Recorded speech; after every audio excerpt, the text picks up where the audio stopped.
पूरे हिंदू समाज को जो लोग अपने आप को हिंदू कहते हैं वो 24 घंटा हिंसा हिंसा हिंसा। नरेंद्र मोदी जी पूरा हिंदू समाज नहीं है।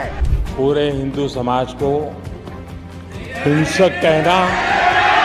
লোকসভায় বিরোধী দলনেতা রাহুল গান্ধীর হিন্দু মন্তব্যের জেরে উত্তাল হলো লোকসভা। রবিবার রাষ্ট্রপতির প্রারম্ভিক ভাষণ নিয়ে আলোচনায় বক্তব্য রাখতে রাহুল ওঠেন।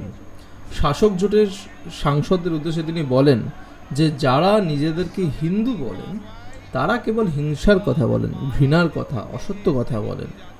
তারপরই যে বেঞ্চ সেখান থেকে হইচই শুরু হয়ে যায়।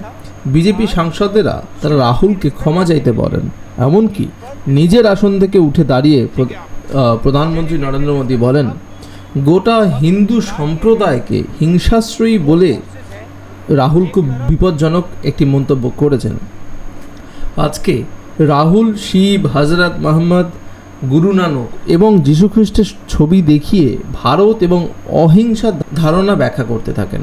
ছবি দেখিয়ে তিনি এও বলেন যে আপনি যদি প্রভু শিবের ছবি দেখেন তখন বুঝবেন হিন্দুরা কখনো হিংসা, ভয় এসব ছড়াতে পারে না, কিন্তু বিজেপি সর্বক্ষণ তা ছড়িয়েই বেড়ায়। শিবের অভয় মুদ্রার সঙ্গে কংগ্রেসের নির্বাচনী যে প্রতীক হাত, তার তিনি যোগসূত্র টানেন।